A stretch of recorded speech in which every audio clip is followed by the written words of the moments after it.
Who becomes a race car driver? Who becomes a base jumper? Who becomes a test pilot?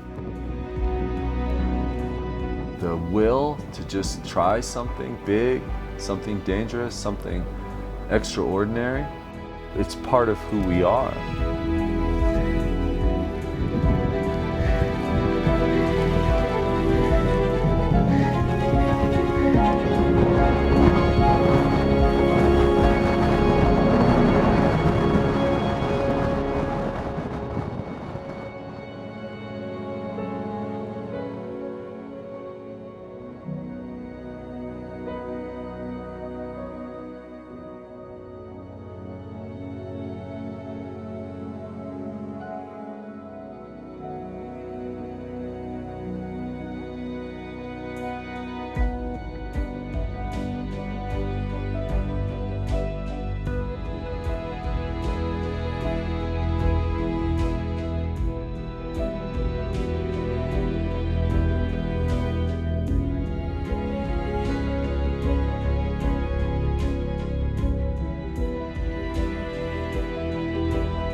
The name Himalaya denotes no mere chain of mountains, however high and however long we may imagine it.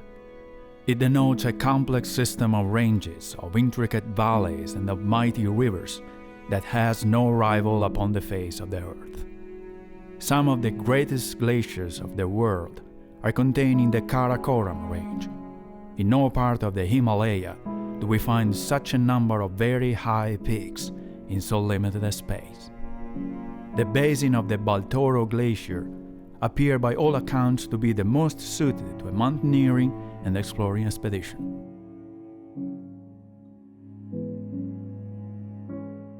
My name is Fabrizio Zangarelli. I'm an alpinist from Boulder, Colorado. I work as a mountain guide, and I spend a good portion of the year climbing in Nepal, Tibet, or Pakistan. When I first heard that I was going to be working with Fabrizio, I was a little bit intimidated just based on his reputation as, a climber of very hard routes, very serious professional climber. There are 14 8,000 meter peaks in the world. They're located in Tibet, Nepal, and Pakistan. Everyone wants the 8,000ers. They're the big daddies of mountaineering. In 2009, I went out to Pakistan for an attempt on K2. For me, it was a journey onwards and upwards from Everest, which I climbed in 2005 when I was 21. My name is Gerlinde Kaltenbrunner. I'm from Austria. When I was 16 years old, I went for a slideshow. It was about K2, and from this moment on, it was my big dream to go there to the Karakoram just to see the very high mountains and to see K2. I didn't dream about climbing K2. It was such a huge mountain. It is still. Everest and K2 aren't even the same sport. In comparison to all other 8,000 meter peaks, K2 is a very special one. For me, the most beautiful one, but also the most difficult one. On K2, you have not one easy route. It's steeper, it has worse weather, it's right at the top of Pakistan, so there's always challenges with getting there. When we arrived in Pakistan and touched down in Islamabad, we thought that was pretty mad, but it was nothing in comparison to the route up to the mountain, up to Skardu in the north, as we travelled for 2 days along the Karakoram Highway, which is this precipitous, a very narrow road along this massive valley and canyon, where at times you're only inches from a very, very large drop. It's extremely bumpy. There's boulders the size of your car sitting in the middle of the road.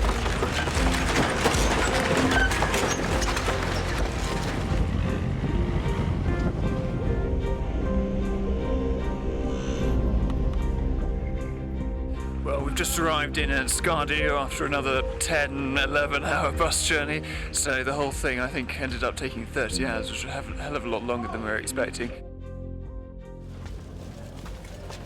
So psyched to be here. So much cooler than Islamabad. On May 8th, a stage of 21 miles brought us to Skardu. After a long, heavy day of more than 18 hours, we went to bed tired out, but glad to have got through the first big stage of our journey.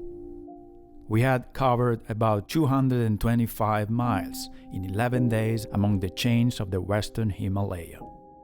There was the usual inspection and sorting of baggage, porters to pay off and new ones to engage.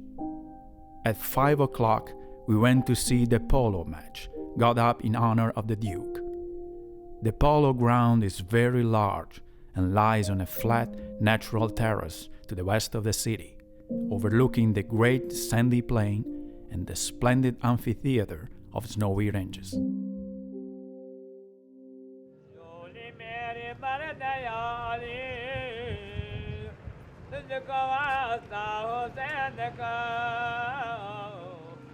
When you first enter Skardu, you really realize that you're out of the city and sort of in a village. We end up buying most of our supplies there, food, gas, tarps, things like that to take care of base camp.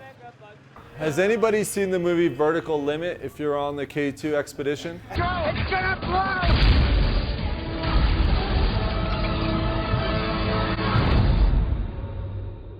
A lot of people thought that that wasn't an actual documentary. But today we need to pick up the explosives. We hop in the Jeeps with all of our loads and supplies, and we travel for 6 or 7 hours to Ascoli by quite a rough 4x4 road. Organized chaos, expedition life. Sometimes they start, sometimes they don't. You know, as you guys are probably learning here slowly, it's we're all bound by the will of Allah, and hence the Inshallah prefix tagged onto every single statement that's ever said. So, Inshallah, we'll arrive in 4 to 16 hours. If not, well, I guess God didn't allow it.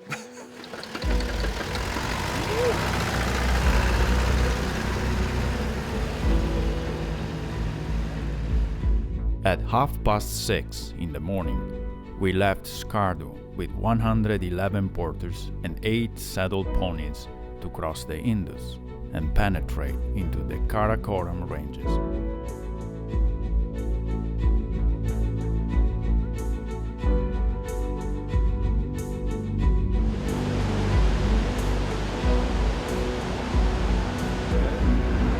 This right here is the scariest part of any K2 expedition.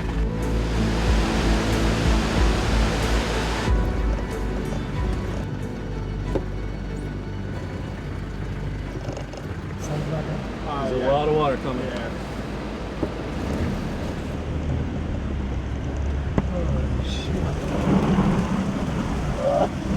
Holy! Oh! Shit! Nice!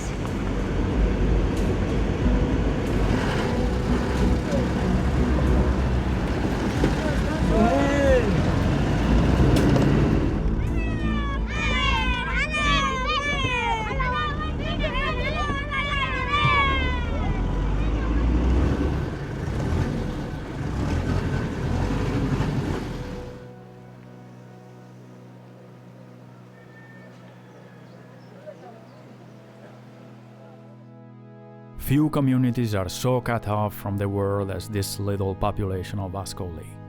Before them lies an infinite extent of glaciers, shut in by the most gigantic mountain ramparts in the whole world. Behind them, a desert valley, which for 8 months in the year is absolutely blocked by the snows, the avalanches, and the Arctic temperature. Once you arrive in Ascoli, it's very refreshing. You feel like you're finally starting the expedition. You're camping usually in the tent for the first time. It's the way it's going to be for the next 60 days. Ascoli is where the modern expedition sort of ends. The luxury of jeeps and planes and motorized transport's over. And now it's just like the Duke of Abruzzi did in 1909. we start walking.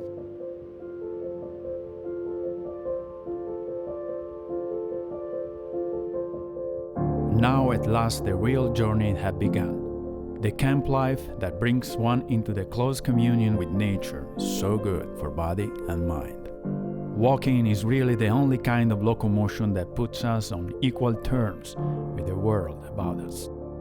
Our modern mechanical methods of transportation tend to make us lose sight of our relative importance.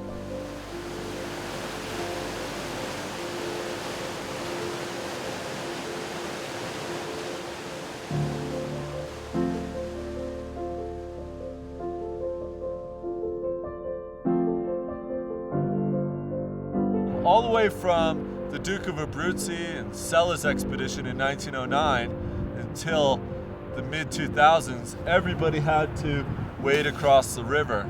And with 150 porters, with waist-deep glacial runoff water, it was quite hectic. It was kind of this great way for the expedition to bond with the porters. The local porters are amazing people, and a lot of them I've gotten to know quite well. They're always willing to work. For them, it's a joy to be in the mountains as well. They're mountain people at heart. Without them, these expeditions don't happen. The Balti race deserve a high degree of esteem and goodwill.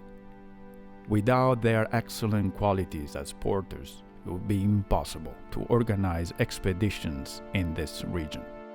Their uncommon strength and powers of resistance, their temperatedness, their amiable and gentle disposition, and their capacity for hard work have already been recognized by all those they have served from one end of the Himalaya to the other. We had now come up out of the stuffy heat of the valleys. A little further on, all trace of path ceases, and the great frozen basins of the Karakoram begin. Sheltered at the foot of the last spur which divides it from the Baltoro and protects it from the icy winds, nestling against the steep right wall of the valley, lies a little islet of vegetation, a strip of earth covered with long grass, bushes, and little willow and rose trees. This is the stage known as Payu. For the last time, we set up our camp under the trees.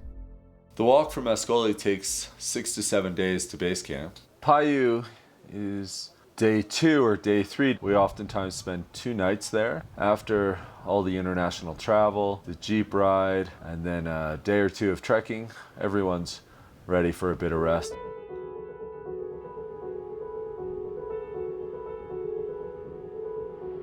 When you trek out of Payu, you approach the snout of the Baltoro Glacier. The river comes pouring out from underneath it, and it's quite dramatic, and you realize, well, we've left sort of the land where people can live, and we're now actually on a glacier.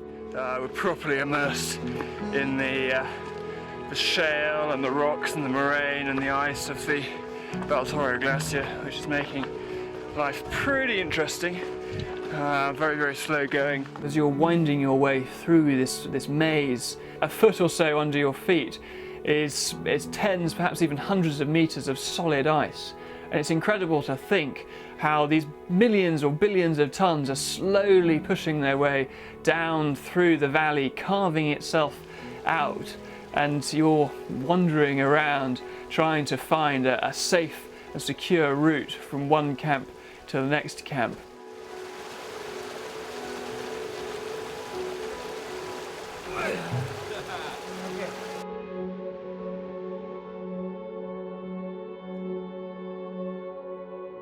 Suddenly you were seeing some of the most famous mountains in the world laid out like some Chinese menu for a climber. It was spectacular.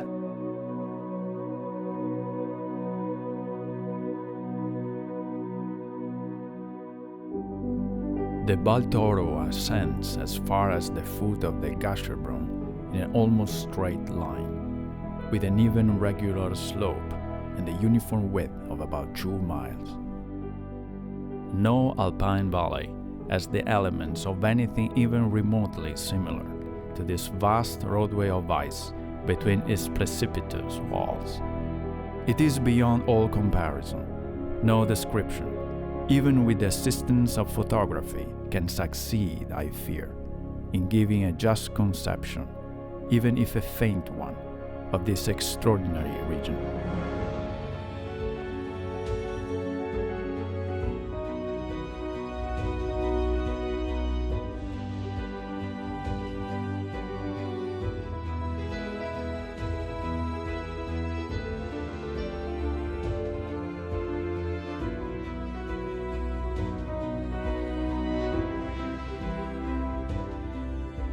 So we just reached Concordia Camp, which is the confluence of about 4 massive glaciers, our 5th and final camp before base camp. Tomorrow we finally go up that way, towards that old hill. Concordia is one of the most amazing places you'll ever go. It really gives you a sense of how big the mountains are there and how small you are.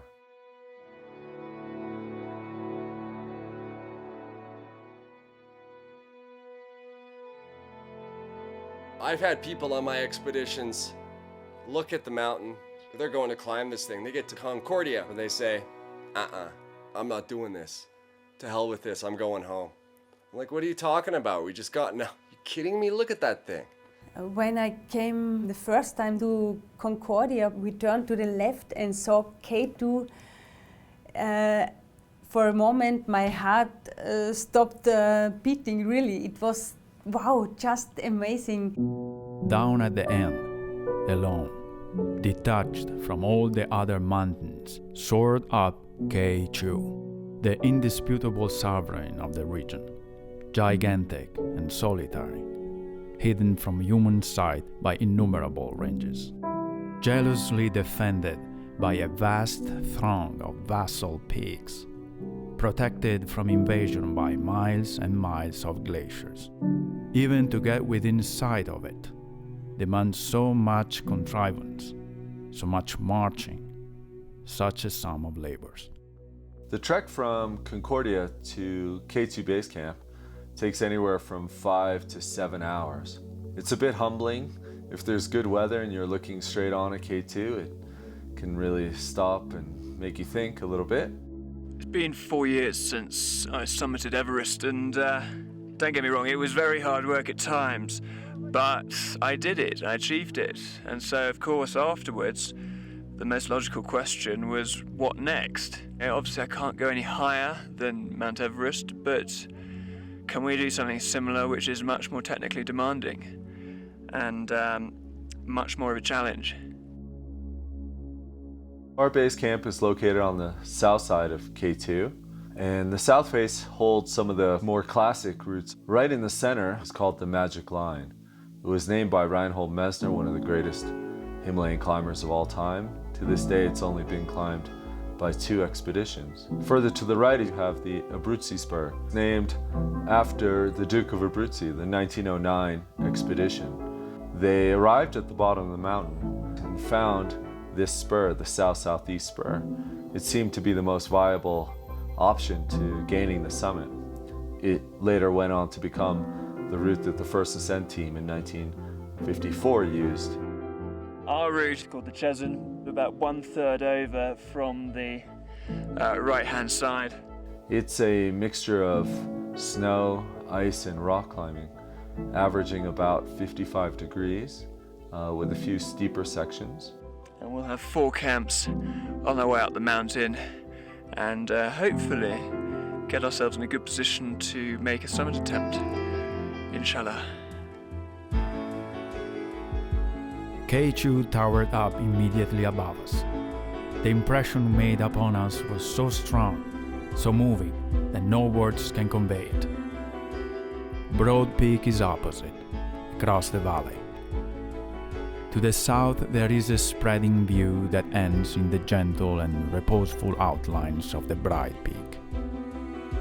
All the landscape around K2 has the richest variety of design, the greatest majesty of form, and an infinite diversity of plane and perspective. the idea comes into one's mind of being in the workshop of nature. So, just got into K2 base camp, and I must admit I'm not feeling 100%. It is such a relief to finally get to base camp. Looking forward. See you. I think some of the best people I've met in my life are people that I've met in base camps on mountains. You really do meet fantastic people that are really at the cutting edge of what they do. Thank you. That's Galinde. She keeps me training. And Ralph, my husband, is a very, very important person for me, not only during climbing, also in general, of course. Fabrizio kenne ich vom Namen her schon seit längerem. Ralf war mit ihm schon in früheren Jahren unterwegs. Er hat mir viel von ihm erzählt. Und ich selber habe ihn erst im Jahr 2007 kennengelernt, hier im K2-Basislager. Galinde and I and David and Ralph spent a lot of time at base camp together. We always tried to coordinate with the other teams, and mostly there was the team of Fabrizio. We always tried to break trail together, and it was all the time a very good relationship on the mountains. And I can say we are really good friends, and in base camp especially we have always a lot of fun. I started when I was 23 years old, Broad Peak. It was my first 8,000 meter peak expedition, and when I came down to the base camp, I was really, I can say, addicted to the high mountains. And from this moment on, I just dreamed about the high mountains. And so it became more and more my big passion. Falls ich jetzt den Gipfel des K2 erreichen sollte, das wäre mein 13. 8000er, dann würde noch der Mount Everest übrig bleiben. We found at the bottom of the mountain that it was very easy to suddenly think, this is a serious undertaking, this is a massive undertaking. Are we the people to try and do it? And I can safely say that without the experience of those people around me, and of course without Fabrizio at the helm, I think it would have been very easy to feel as though it was perhaps a step too far.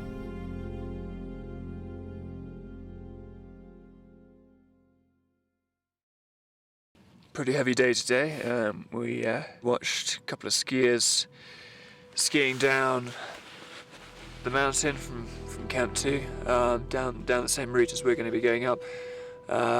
One of them appeared to take a tumble, fell over some rocks, and was then unmoving, and we were obviously all standing down here watching through binoculars and things, and he stayed unmoving. The other chap climbed back up to him. Obviously at this point we were hoping that everything was okay and that he'd just help him down, or maybe he was unconscious at worst. Then watched the skier sort of pulling down the other skier. Of course at this point we were realising that things were pretty bad, and unfortunately the chap, an Italian climber skier, had been killed in the fall. The Italian is dead and the other man is coming down, and there is no need for a stretcher. Is that correct, over? Yeah, that is right. That afternoon was horrific, especially after what had happened the previous year. 11 people died over the period of really 48 hours. Now, K2 is well known for having a particularly high death to summit ratio. Perhaps it would have been naive of me to have thought that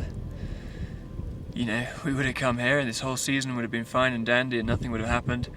But I still don't think anyone was expecting that on day one of arriving at base camp for there to be the first death on the mountain. We managed to get confirmation that a helicopter was going to be able to fly in, and then we carried Michaela's body down to the helipad.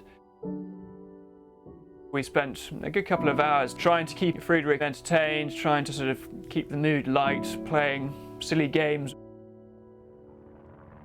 Eventually you hear the dull thud of the helicopters coming up the valley.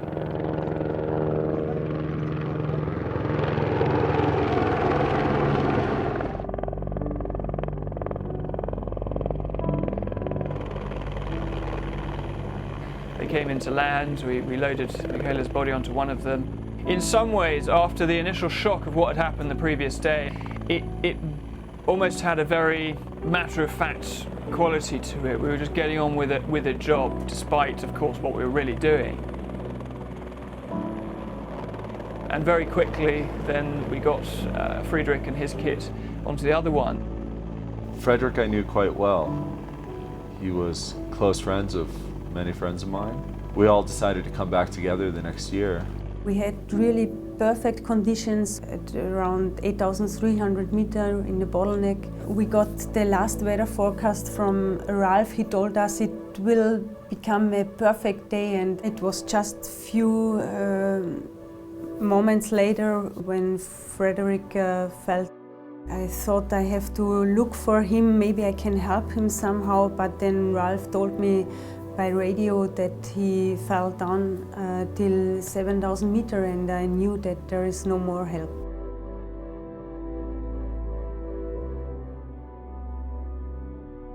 We know the risks that we take when we come into this environment, and we are ultimately very vulnerable. This is what we do. We've chosen to accept the consequences.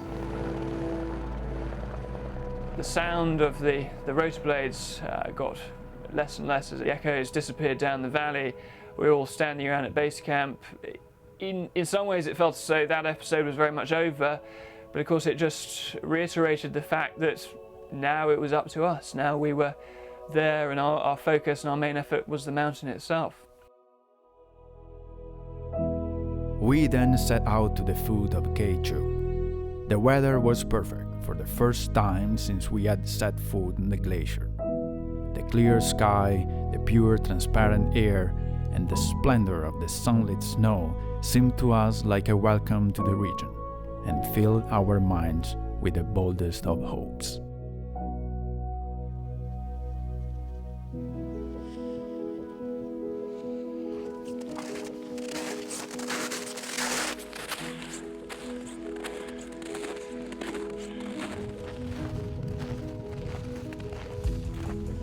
One of the main things that's really important is acclimatizing properly so that you don't develop any sort of altitude sickness. Well, the base camp at K2 is 5,000 meters approximately, about 17,000 feet. So just getting there, your body has to adjust to the lack of oxygen. But then you need to do incremental steps up and down the mountain. Go up a little bit, come down, rest a few days. Go up and sleep at Camp 1. Come down, rest a few days. Go up, sleep at Camp 1, move up to Camp 2, hopefully, come all the way down, rest a few days. It's absolutely fundamental. Your body needs the time up there to get used to the environment. Of course, all of this yo-yoing is really only feasible with the fixed rope. It's entirely necessary because it allows a very quick and safe passage back down if storms come in. Camp 1 on the Chesin route is a tiny little place. It's a bird's nest, really. You can fit 3, 4 two-man tents maximum in the camp. They're quite exposed, and oftentimes half the tent is hanging off of a ledge, and you have quite a lot of air dangling between the nylon and the base camp.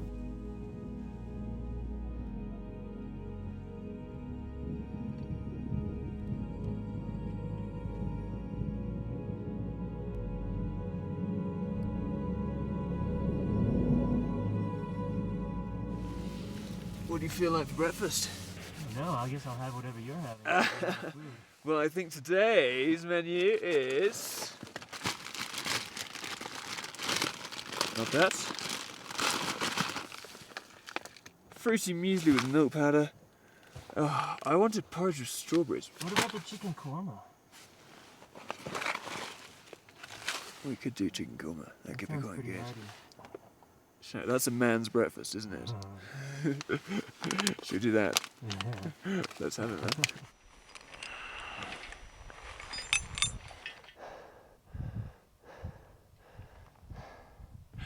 I'm on the snow slope between Camp 1 and Camp 2. I'm completely exhausted. And I've still got another 100 meters or so to go, which doesn't sound far, but let me tell you, it's going to take some time. But then we'll be into Camp 2, and I can relax a little bit. Camp 2 at about 6,450 meters is a little bit bigger. It's a 2-tier camp separated by about 20 feet. Each ledge can hold maybe 4 2-man tents, but there's not a lot of room to walk around.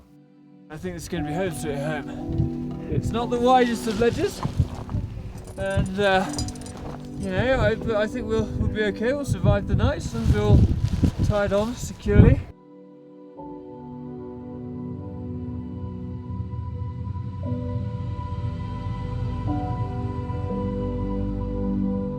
We had established our camp and were provisioned for a month, sufficient for a long siege.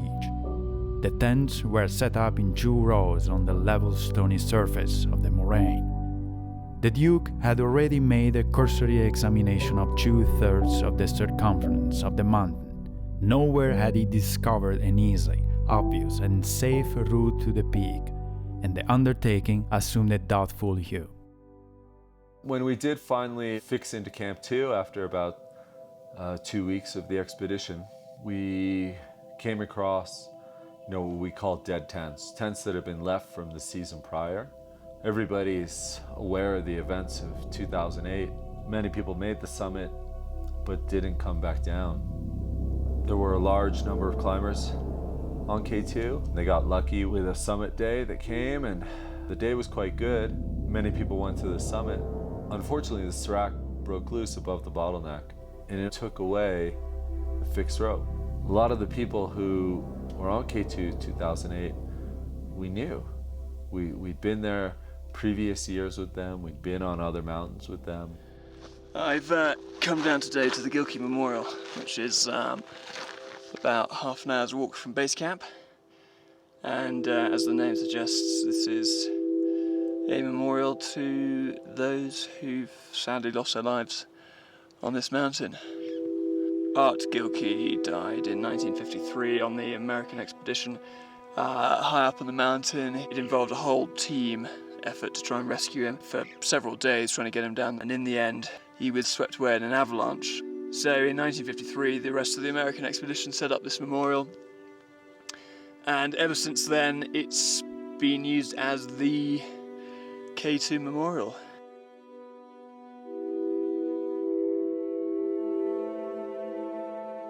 Bizarre to be sitting here with all these memorial plaques to people that I've read about and heard about, and some of the most famous climbers that have lived and died on K2.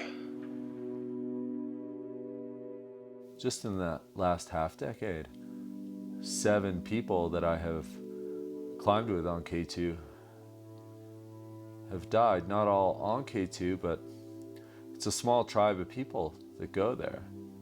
And when I think about those people and how we've all sort of sat at the base of the Gilkey Memorial, it's a stark reminder of the reality of alpinism. Nobody goes to the mountains to die. I don't think any of these climbers had a death wish at all. I certainly don't. We come here because this is where we feel most truly alive. The element of danger in alpinism is 100% part of the game. As soon as you eliminate the danger, you have just every other sport.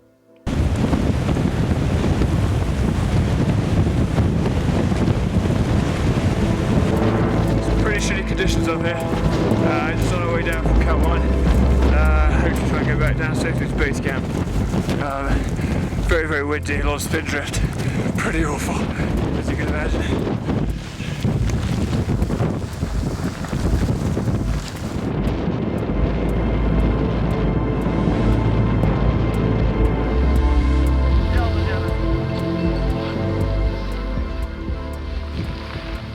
The weather is so fickle that we're forced a lot of the time to spend, 2 weeks at base camp.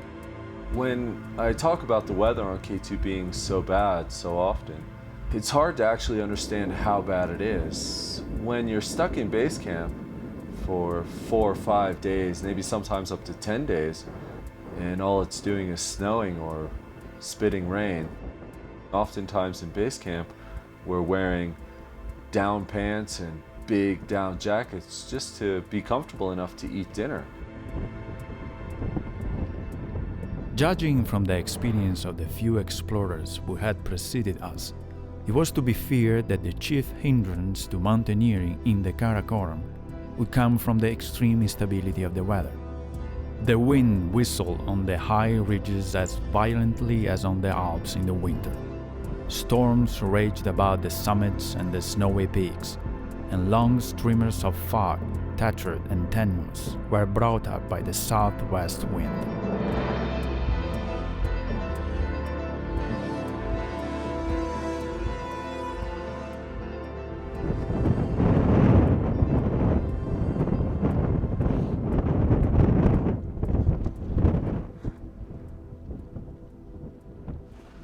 Is there any climbing involved in these expeditions? No. In the last decade and a bit, I've gone climbing 4 days. 4 days. Yeah. And 30 expeditions or so. Yeah.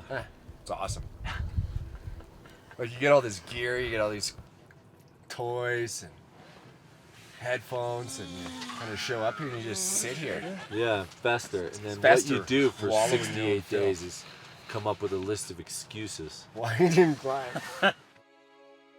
My first expedition to K2 was in 2000 with a couple of good friends of mine.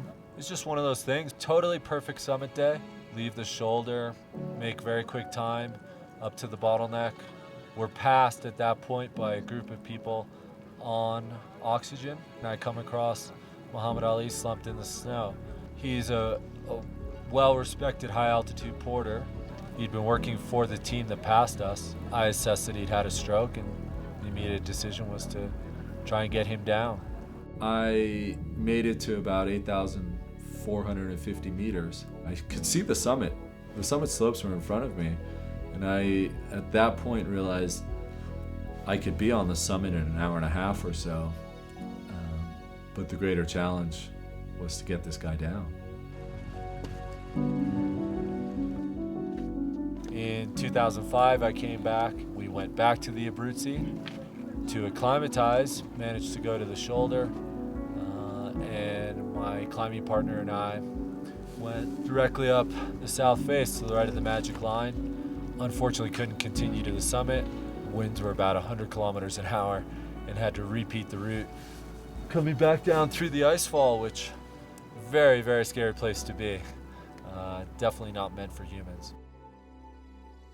In 2007, came back, we switched to the Chesin route to acclimatize. Once again to the shoulder. The idea was my same partner and I finish off the new route on the south face. The weather never came. In 2007 it was very special because we had the idea to do a non-stop try. From base camp here on K2 up to the bottleneck and back down in 36 hours. We felt very strong, and the first 15-20 hours we could really move quite quickly. Really one of the better days in the high mountains that I've ever had. Really, really fun. Great teamwork. Because we had only 1.5 days of good weather, we had to accept that we cannot manage it up to the top and come down before the strong wind will come. After 39 hours of climbing, we reached again the bottom. And I'm back here, 2009. By the end of this summer, embarrassingly, I would have spent a year of my life on this glacier. Luckily, it's a phenomenally beautiful place. We heard 1,000 voices from the glacier, continuous dripping, murmur of little streams, the deadening noise of distant torrents, the rattle of detritus down icy slopes, the sharp cracks of opening fissures. Now and then, those lesser sounds would be drowned out by the roar of an avalanche. I know no other mountain which has such diverse aspects when seen from its different sides. The plates showing it from west, south, east and northeast, display its extraordinary variety of form, and show too how all its sides are equally fortified with the most formidable defense against the attack of the mountain climber.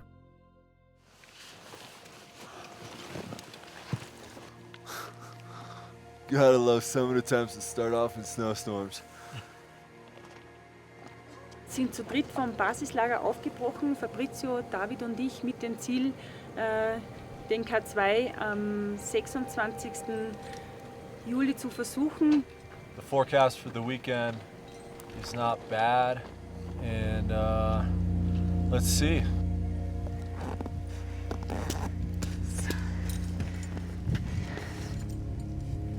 I was from the very beginning fascinated from this route. To the bottom of the Jason route only half an hour and you start climbing, and it's a very direct, very clear and beautiful line up to the shoulder. David and Galinda ahead of me. One. Oh, way to go. Last couloir, and then 250 meters to come to.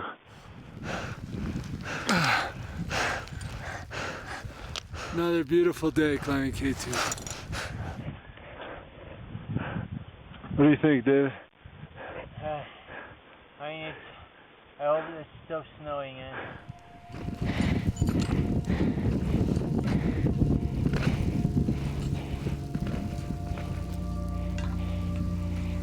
Hallo Galinde, hier ist der Ralf, wie geht's euch? Kommen? Hallo Ralf, uns geht's sehr gut. Wir sind schon seit 11:15 im Lager 2 herumgekommen. Mussten einen Rasttag einlegen im Lager 2, weil der Sturm zu stark war. Good rest day, Fabrizio. Excellent rest there.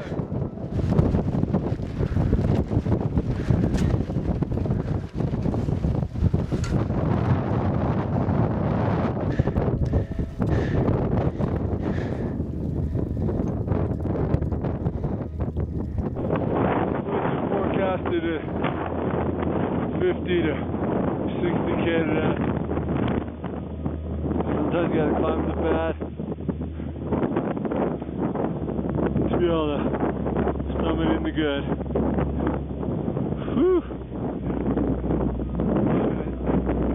Absolutely loving it.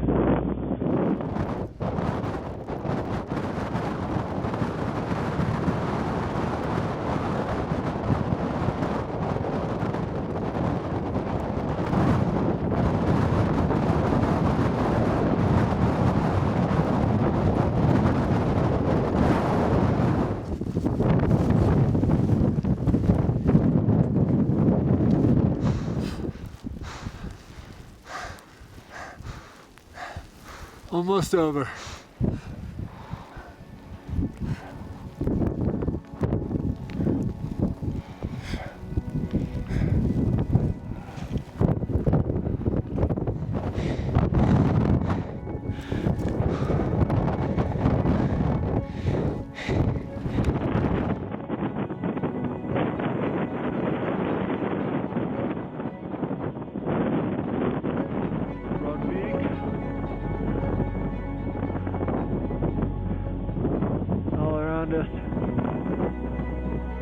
Clouds and wind.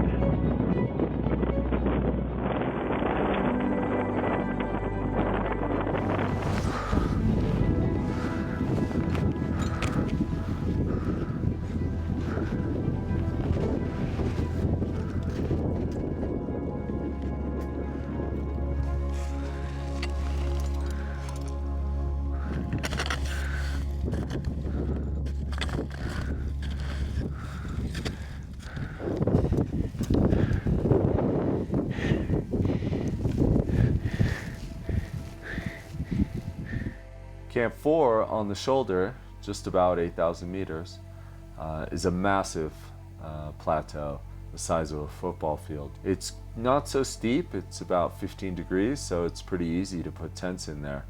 Unfortunately, it's extremely windy. Chris to Fabrizio, do you copy? Over? Way harder day than anybody expected. Over. He sounds so knackered, eh? Never heard him sound so... I've never even heard him say I'm tired before. Guys gonna go for the summit tonight, over?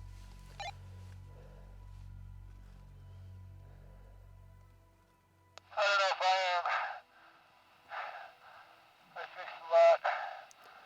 Fixed a lot. I'm tired. Very, very tired. You probably will. Over. You can't pour out.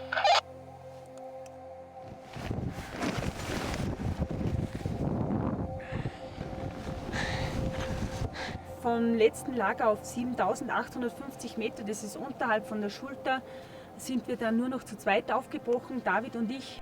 David and Glinda went for the summit of K2 this morning. I didn't feel good enough. Fabrizio, das Risiko wäre einfach zu groß gewesen für ihn und so hat er entschieden, wieder umzudrehen. Really is a spectacular view. You see the gasobrums on the left, Broad Peak, painting to the right, Chogalisa, Concordia down below, Masterbrum, the cloud right in front of it, and the summit of K2 just in the clouds. Oh well, maybe next week.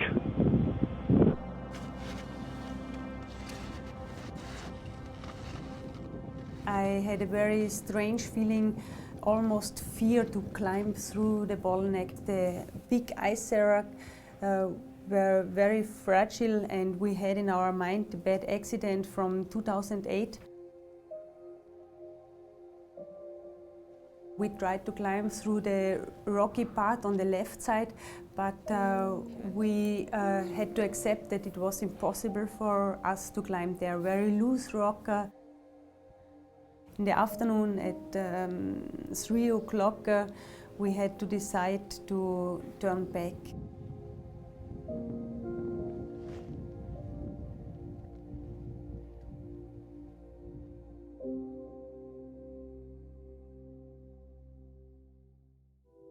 We had a perfectly clear and calm sunset. The lofty snows of K2 were tinged with yellow.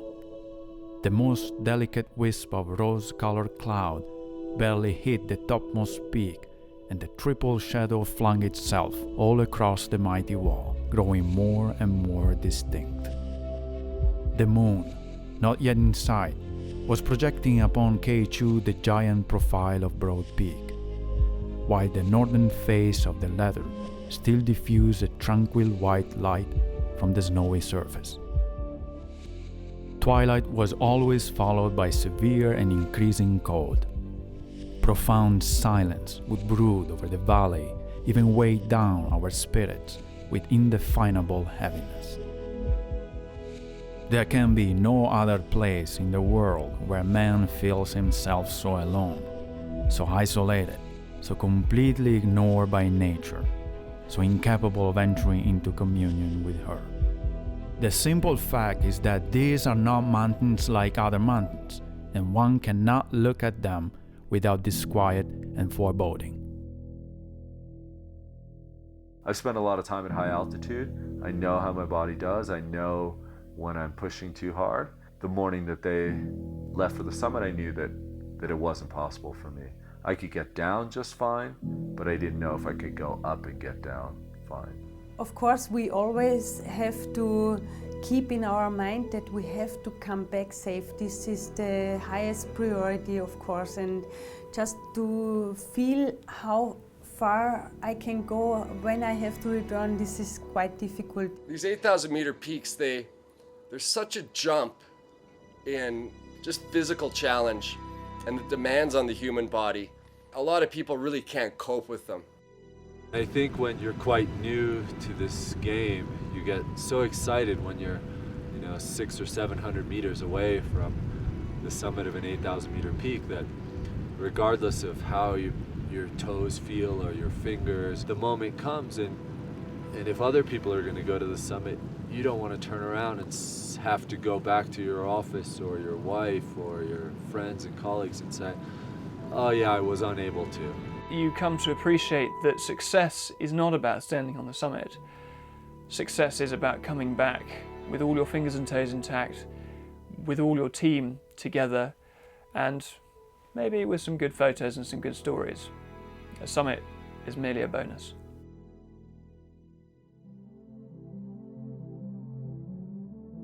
It's a funny time in high altitude climbing history, really. There's so many people that have collected 10 or more 8,000ers that are looking to complete all 14. The interesting thing is we have a bunch of women now that are about to finish. Galinda certainly being the strongest.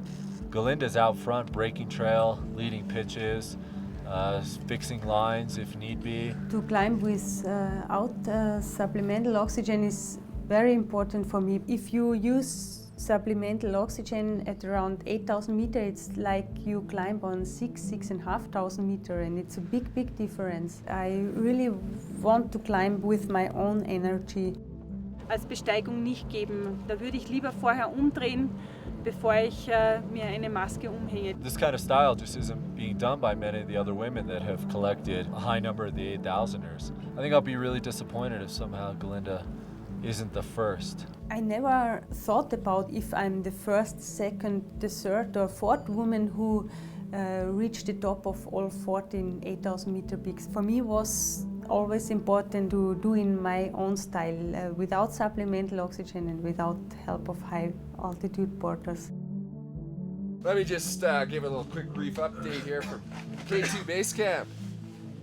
My sources in Prague, Switzerland, Tokyo, Hong Kong, and Canmore have all confirmed that Tuesday, the 4th of August, 2009, is the best summit day for this group. The weather on K2 is really the determining factor between utter failure and success. August 4 is definitely shoulder summit. So when the weather is declared, good enough for a summit day, you take enough supplies for maybe 4 or 5 days, and you move up to Camp 1, Camp 2, Camp 3, and then eventually up to your high camp on K2's Camp 4. And these are long days. Get it in your head. Start to mentally prepare. I'm gonna go fast. When I'm second in line, I am gonna go. I'm gonna put my head down. I am gonna go. I'm gonna get him that rope because it's gonna take me a long time. When it finally got round to a final summit attempt, I was filled with a mixture of anticipation, but also, quite daunted by what the next few days would hold. Chris, what's your biggest fear in life? My biggest fear in life? Because I think I know what it is. Being hungry? No, your biggest fear in life is vampires. Vampires. It's actually in string form. Is this gonna go around your neck? Yeah, for summit day. The Duke decided to make the attempt on the southern ridge of the mountain. It is certainly steeper, but on the other hand, it has certain advantages. The slope faced full south and got the sun from early in the morning. This is a consideration of the greatest importance in ascents above 24,000 feet, as the intense cold can prove not only a difficulty, but a great danger to the explorer. The Duke was accompanied by 3 guides. He crossed the front of the glacier that comes down from the southern wall of K2 and went up the Godwin Austen to the foot of the southern ridge. As we approached it, the wall appeared to grow less steep. On the other hand, the obstacles became more evident. The live ice of the gullies, dominated by overhanging seracs, the gleam of verglas on the rocks, the sheer precipices showing everywhere on the face of the wall. The mountains looked sinister. We bade adieu to our leader with good wishes, which did not succeed in disguising from ourselves the insecurity we felt as to the outcome of his bold undertaking. The statistics on K2 play with you emotionally. It's an interesting roller coaster to go through. Been through a lot of these summit pushes here. hope we got this one well dialed. When we came down to the base camp, David told me that he will finish the expedition. He don't want to another attempt, and it was quite difficult to decide to continue climbing, but there was still Fabrizio's team, and so we had another try. Heute bin ich am Zusammenpacken, denn morgen soll es losgehen für einen zweiten Versuch. Wir hoffen natürlich sehr stark, dass wir womöglich am 4. August diesmal den Gipfel erreichen werden. The night before we set off for the summit, you feel a bit like sort of soldiers on the eve of battle huddled around their fires, hoping that you had the training, the experience, that the weather would hold, that the mountain would look kindly upon you, and that ultimately Lady Luck was on your side.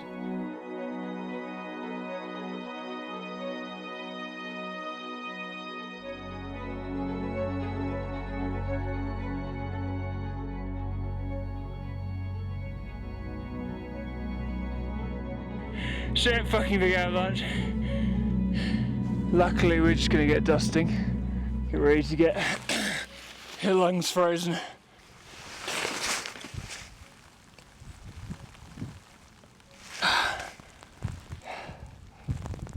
Woo! Middle of a snowstorm. That's quite cool. I'm glad that we were that far away from it and not right in it. That would have been fucking scary. Ron, are you okay? Is everyone else okay? So the wind's picking up a little bit. We're huddled in our little tent. It's relatively warm when the sun comes out. And we're just going to sort of overnight here tomorrow morning. Push up to Camp 3, hope to spend the night there, inshallah, and see what we can achieve. They climbed for a short distance on hard snow, then on bare ice, sticking to the left side in order to utilize the rocky projections, on which they fixed more than 100 yards of rope for help to those coming after with the loads. The peak itself, from the shoulder up, looked inaccessible from where we were, but even if it proved quite impossible or nearer view, the conquest of the shoulder was in itself an undertaking amply worthwhile.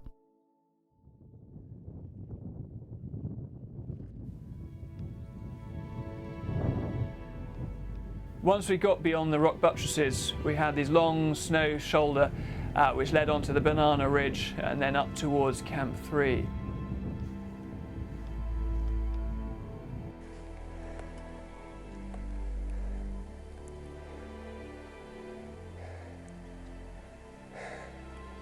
Reaching Camp 3 and setting up the tent there, the three of us climbed into the tent and spent a few hours trying to melt as much snow as possible to make some food and some drink.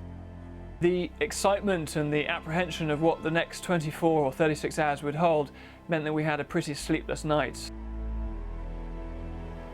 So going to now, definitely break the trail if it can be broke. We're anticipating deep snow. It looks way snowier than last time. As we got up early the next morning, it was bitterly cold, struggling to get into our down suits, struggling to get into all of our equipment, to collapse the tents and setting off onwards to Camp 4 on the shoulder. Of course, as we got higher and higher, the climbing got steeper and steeper, and with the altitude, it got tougher and tougher.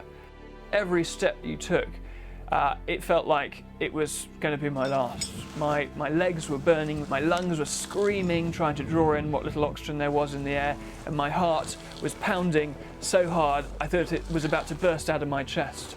A little voice in the back of my head was going, "Jake, what on earth are you doing to yourself? Are you completely mad? Are you completely bonkers? Why are you putting yourself through all this pain and this misery?" Ultimately just to stand on a bit of snow and rock and ice a little bit higher than lots of other bits of snow and rock and ice. It was at this point I made the very difficult decision to turn around and abandon my hopes of summiting K2.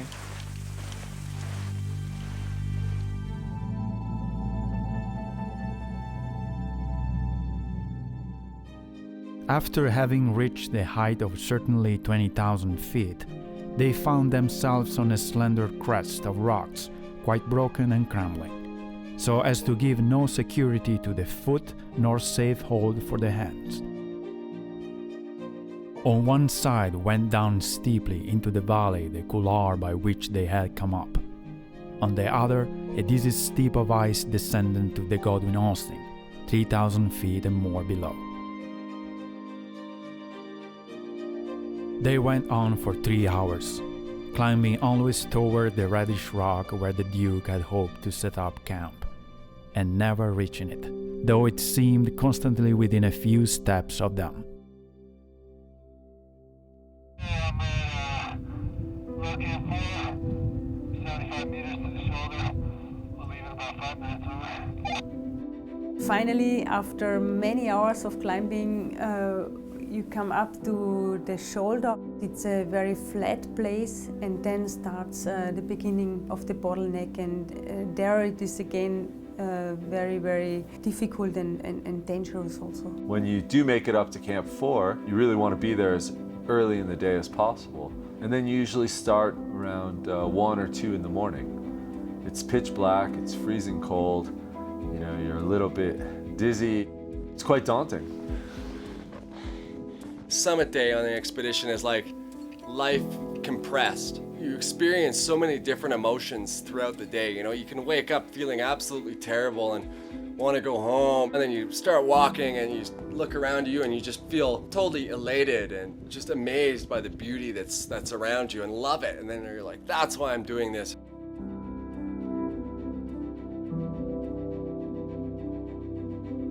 Mountains make me feel tiny. They're just big. I can move fast in them and I still feel tiny. You get up here and you get above 7,000 meters, you realize you're just a tiny little speck. When you're at high altitude, it's such a bizarre feeling. You almost consistently have a out-of-body experience. Your heart starts to really beat. You can feel it. You can feel how it's laboring. You know, I got a smile on my face because I know how I do in that environment. I now crave or love that sensation of the pounding of my heart. I love making my body work that hard. When we have established our tent maybe at around 6 or 7 or 8,000 meters, and maybe there is almost no wind, beautiful sunset, in these moments for me really a lot of energy comes back from the nature, and these are the moments which remain in my mind forever. I like to say it's a walking meditation. It's such a focused activity that once you sort of go down that road in life, it's very hard to come back from. I think I need it. That's who I am. If this is in your heart, in your mind, you cannot say, okay, now I finish because I don't want anymore. It's inside, and I have to follow this feeling maybe until the end of my life.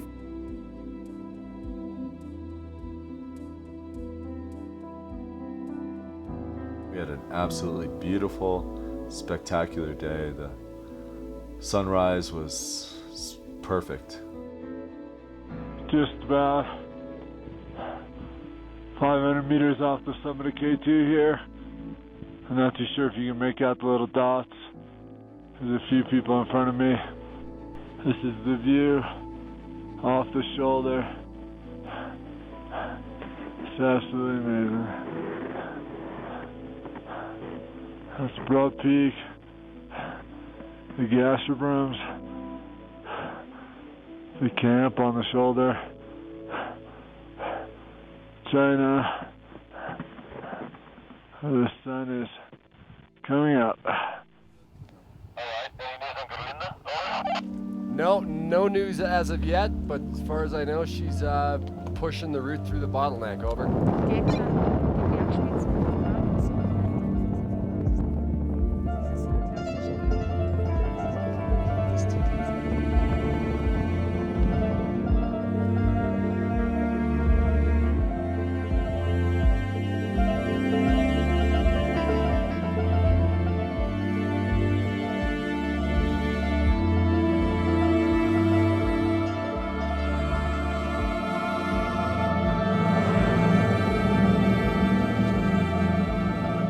we could pass the bottleneck and reach the height at around 8,300 meters again. And there we found a lot of snow until the waist.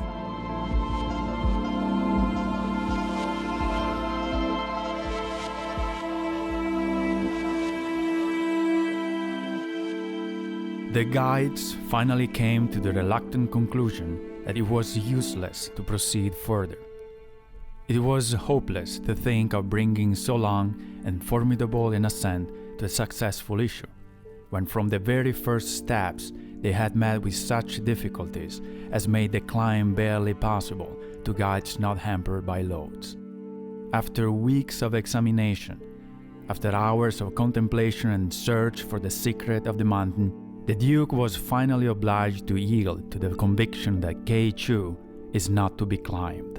Having been up in the higher parts of the mountain so many times, it became evident to me very quickly it wasn't going to happen that day. We had to decide to turn back, and this was also really difficult. And in these moments, I really trust my gut feeling. And again, very near the summit, and we saw, okay, it's impossible. In the end, nobody made the summit. Fortunately, everyone came down in one piece and all was fine. I mean, some of the strongest climbers in the world were up there and couldn't make that route go. That's the way it goes sometimes. You can put in very hard pushes, come very close, and it just doesn't happen. No big deal.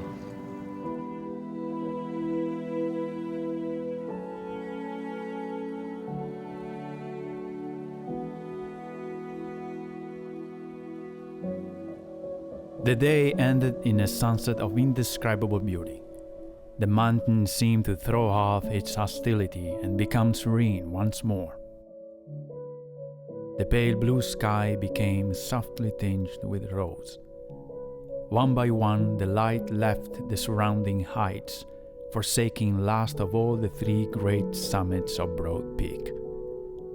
Finally, the tranquil moonlight and the profound stillness and peace reigned over the scene.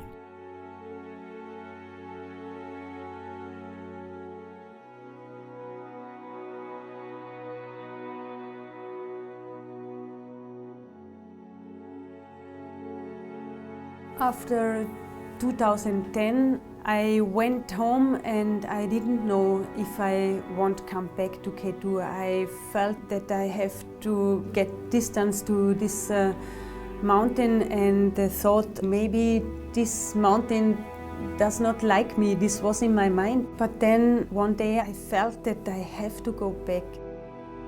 Climbing friends and also my family told me, you are really crazy, why you go back, why you have to climb this mountain. K2 was always in my mind and in my heart, and I think one day K2 will accept that I can climb the top.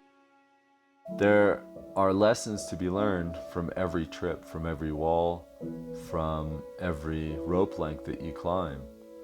You are constantly changing how you do things, how you see things.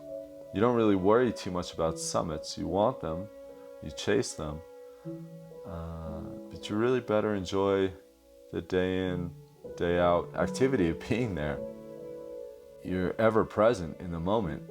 If it's that one moment you're chasing, you're gonna forget about the millions of moments that come before. Do I want that one moment? Of course. Success is fulfilling the dream, chasing it. Sometimes you dream too big, sometimes you don't dream big enough, and sometimes you dream just right.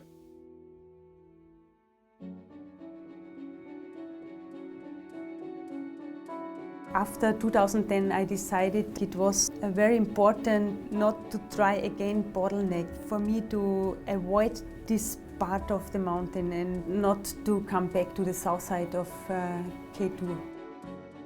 On the north side of K2, we found complete different conditions. It was like another mountain, but it was still K2.